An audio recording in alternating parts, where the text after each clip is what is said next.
जब तेनालीराम पहली बार हम्पी आए तो वह राजा कृष्णदेवराय से मिलना चाहते थे। अपनी पत्नी को मंदिर में छोड़कर वह उनसे मिलने के लिए राजा के दरबार की ओर बढ़े। जब वह राजा के महल के बाहर पहुंचे तो महल के द्वार पर मौजूद सिपाही ने उन्हें अंदर जाने की अनुमति नहीं दी। तेनालीराम ने सिपाही से बताया कि वह राजा से मिलना चाहते हैं क्योंकि उन्होंने सुना है कि राजा कृष्णदेवराय बहुत दयालु और उदार हैं। तेनालीराम ने कहा कि चूंकि वह बहुत दूर से उनसे मिलने आए हैं, इसलिए राजा उन्हें उपहार जरूर देंगे। यह सुनकर सिपाही ने तेनाली से पूछा कि अगर उसे राजा से उपहार मिले तो उन्हें क्या मिलेगा। तेनाली ने सिपाही से वादा किया कि राजा उसे जो भी देंगे वह उसे सिपाही के साथ साझा करेंगे। यह सुनकर सिपाही ने उन्हें महल के अंदर जाने की अनुमति दे दी। जब तेनाली राजा के दरबार में प्रवेश करने वाले थे तो दूसरे सिपाही ने उन्हें रोक दिया। तेनालीराम ने उनसे भी यही वादा किया कि राजा जो उन्हें उपहार में देंगे वो उसका आधा हिस्सा उसे दे देंगे। इस बात पर दूसरे सिपाही ने भी तेनाली को अंदर जाने दिया। जब तेनाली राजा के दरबार के अंदर गए तो वह राजा को देखकर उनकी ओर भागे। राजा क्रोधित हो गए और उन्होंने सिपाही को आदेश दिया कि वो उन्हें 50 कोड़े लगाएं। तेनाली ने हाथ जोड़कर राजा से कहा कि उन्हें यह उपहार उन सिपाहियों के साथ साझा करना है जिन्होंने उसे राजा के दरबार में प्रवेश करने में मदद की थी। यह सुनकर राजा ने दोनों सिपाहियों को 50-50 कोड़े लगाने का आदेश दिया। राजा तेनालीराम की चतुरता और बुद्धिमत्ता से बहुत प्रभावित हुए। राजा ने उन्हें कीमती कपड़े भेंट किए, साथ ही उन्हें अपने शाही दरबार में शामिल किया। नैतिक शिक्षा। आपको कभी लालची नहीं होना चाहिए। तेनालीराम का गधों को सलाम। राजगुरु तथाचार्य वैष्णव संप्रदाय के थे और विष्णु भगवान की पूजा करते थे। उन्होंने स्मार्त की अवहेलना की जो श्री आदि शंकराचार्य के अनुयायी थे। जब से उन्होंने स्मार्त को देखा था तब से तथाचार्य हमेशा बाहर जाते समय अपने चेहरे को कपड़े से ढक लेते थे ताकि उन्हें किसी भी स्मार्त का चेहरा न देखना पड़े।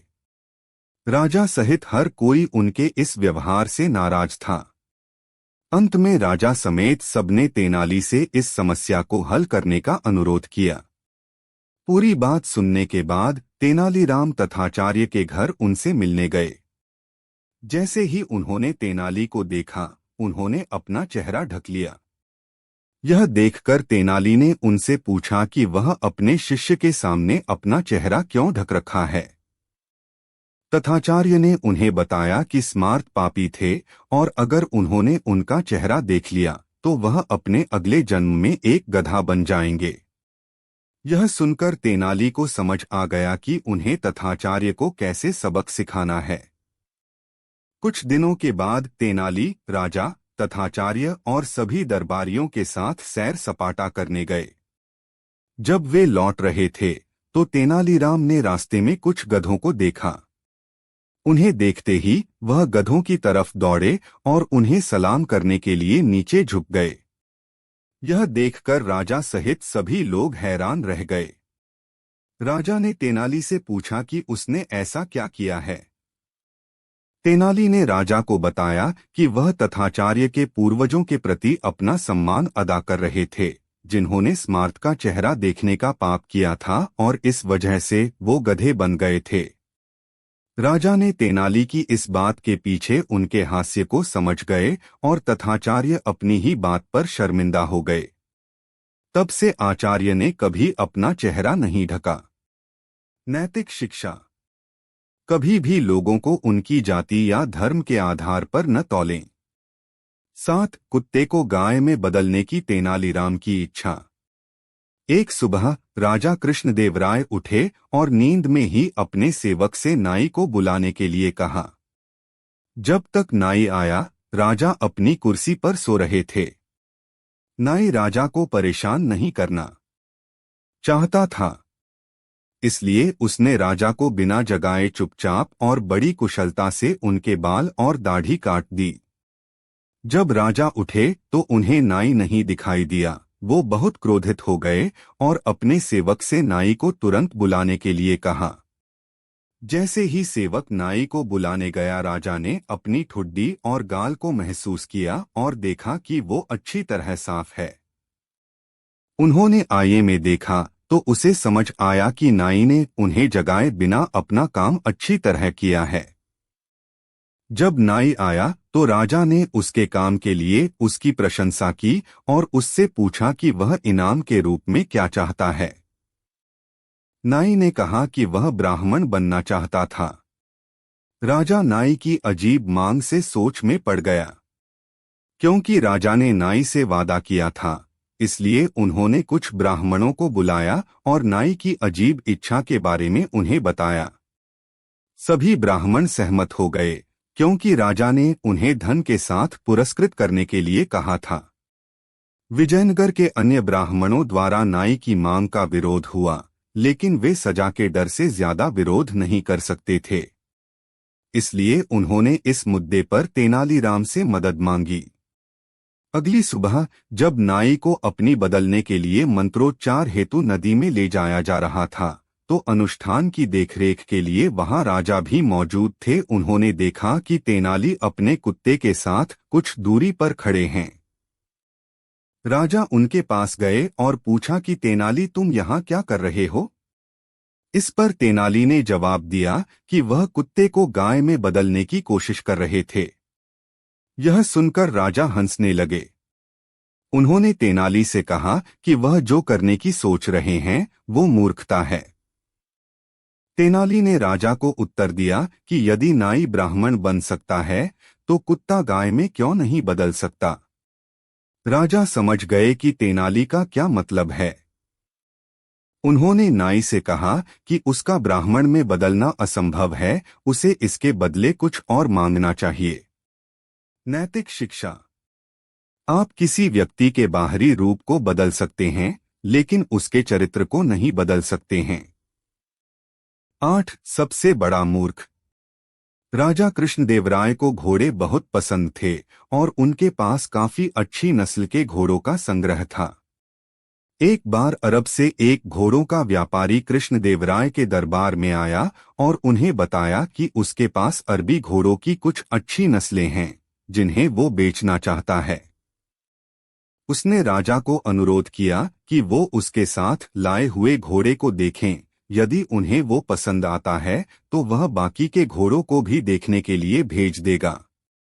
राजा ने घोड़े को प्यार करते हुए व्यापारी से कहा कि उन्हें सारे घोड़े पसंद आएंगे और राजा ने उसे 5000 सोने के सिक्के पहले ही दे दिए। व्यापारी ने वादा किया कि वो जाने से 2 दिन पहले सारे घोड़े ले आएगा। 2 दिन बीत गए, फिर 2 हफ्ते बीत गए, लेकिन व्यापारी वापस नहीं आया। अब राजा को ज्यादा चिंता होने लगी। एक शाम अपने मन को शांत करने के लिए वह बगीचे में टहलने गए। वहां उन्होंने तेनालीराम को एक कागज में कुछ लिखते हुए देखा तो पूछा कि वह क्या लिख रहे हैं। तेनाली ने उन्हें कोई जवाब नहीं दिया। राजा ने उनसे फिर पूछा तो तेनाली ने उन्हें बताया कि वो विजयनगर साम्राज्य के सबसे बड़े मूर्खों के नाम लिख रहे हैं। राजा ने उनसे कागज लिया तो देखा कि उनका नाम सबसे ऊपर लिखा हुआ था। वह तेनाली से नाराज हो गए और उनसे स्पष्टीकरण मांगने लगे।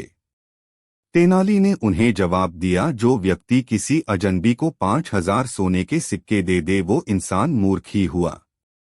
राजा के कहा, अगर वो व्यापारी घोड़ों के साथ लौट आए तो? इस पर तेनाली ने कहा, फिर उस स्थिति में वह आदमी मूर्ख होगा और वो राजा के बजाय उस व्यापारी का नाम लिख देगा। नैतिक शिक्षा। अनजान लोगों पर आंख मूंदकर विश्वास न करें। 9. राजा का सपना। एक सुबह कृष्णदेवराय बहुत चिंतित नजर आ रहे थे। तेनालीराम ने राजा से पूछा कि वो किस बात से इतना चिंतित हैं। राजा ने जवाब दिया, वह एक सपने की वजह से परेशान हैं। तेनाली ने पूछा, आखिर क्या है वो सपना जो आपको परेशान कर रहा है? राजा ने बताया कि उन्होंने बादलों में तैरते हुए एक सुंदर महल को सपने में देखा। यह कीमती पत्थरों से बना हुआ था और उसमें बहुत ही खूबसूरत बगीचे थे। लेकिन अचानक सपना समाप्त हो गया और राजा अब उस सपने को भूल नहीं पा रहे हैं। तेनाली राजा को बताने ही वाले थे कि ऐसे सपनों का कोई मतलब नहीं होता है। तभी कृष्णदेवराय के एक अन्य मंत्री चतुर पंडित ने राजा से कहा कि उन्हें अपने सपने का पीछा करना चाहिए और इसे सच करना चाहिए। चतुर पंडित एक चालाक आदमी था और उसने राजा को ऐसा महल बनाने के लिए प्रेरित किया ताकि वो अपनी जेब भर सके। तेनाली चतुर पंडित की भ्रष्ट नियत को समझ गए, लेकिन उन्होंने इस योजना के प्रति अपनी असहमति नहीं दिखाई। राजा ने चतुर को अगले दिन परियोजना पर काम शुरू करने के लिए कहा। दिन बीतते गए। राजा जब भी परियोजना के बारे में चतुर से पूछते तो चतुर बहाना बना देता। वह राजा से उनके सपने के बारे में कोई न कोई सवाल करता और फिर बहाने से उनसे पैसे मांग लेता।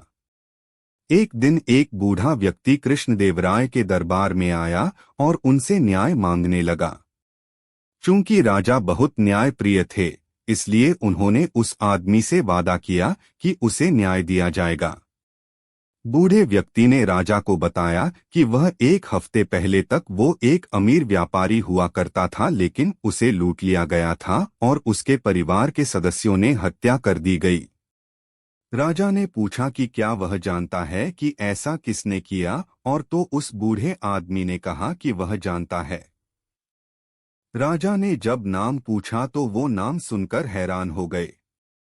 बूढ़े व्यक्ति ने कहा कि उसे कल रात एक सपना आया था और उसने देखा कि उसे लूट लिया गया है और उसके परिवार की हत्या राजा और चतुर पंडित ने की है।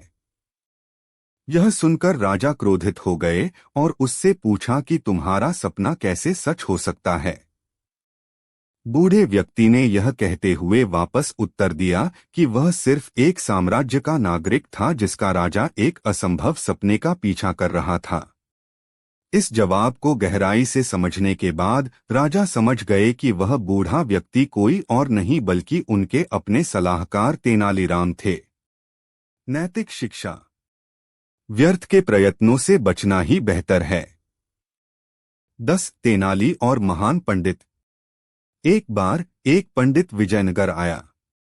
उसने राजा से संपर्क किया और दावा किया कि वह इतना ज्ञानी है कि किसी भी विषय पर बहस में राजा के सभी मंत्रियों को हरा सकते हैं। राजा ने चुनौती स्वीकार की और अपने मंत्रियों को पंडित से मुकाबला करने को कहा। हालांकि सभी मंत्री हार गए क्योंकि पंडित हर विषय का विद्वान था। आखिर में तेनालीराम की बारी आई। तेनाली ने पंडित को एक पुस्तक के आकार में एक कपड़े को लपेट कर दिखाया और उनसे कहा, मैं इस महान पुस्तक थिलकस्था महिषाबंधनम के एक विषय पर आपके साथ बहस करूंगा। पंडित स्तब्ध रह गया क्योंकि उसने ऐसी किसी किताब का नाम पहले नहीं सुना था। पंडित ने राजा से एक रात का समय मांगा। हालांकि पंडित चिंतित था कि वह यह बहस हार जाएगा क्योंकि उसने किताब के बारे में कभी कुछ नहीं सुना था। इसलिए उसने अपना सारा सामान बांधा और रात को चुपचाप राज्य छोड़कर चला गया। अगले दिन राजा और दरबारियों ने सुना कि पंडित रात में राज्य छोड़कर चला गया। राजा तेनाली से प्रभावित हुए और कहा कि वह पंडित को डराने वाली उस किताब को पढ़ना चाहते हैं। तेनाली ने हंसते हुए कहा कि ऐसी कोई किताब ही नहीं है। उन्होंने केवल कुछ लकड़ियों का प्रयोग किया, उसमें भेड़ का गोबर लगाया और उसे रस्सी से बांधकर किताब का आकार दे दिया और उसे ऊपर से कपड़े से ढक दिया, और जो कपड़े की सामग्री का संस्कृत में नाम होता है उसे पुस्तक का नाम दे दिया, थिलकस्था महिषाबंधनम। राजा तेनाली की चतुराई से प्रभावित हुए और उन्हें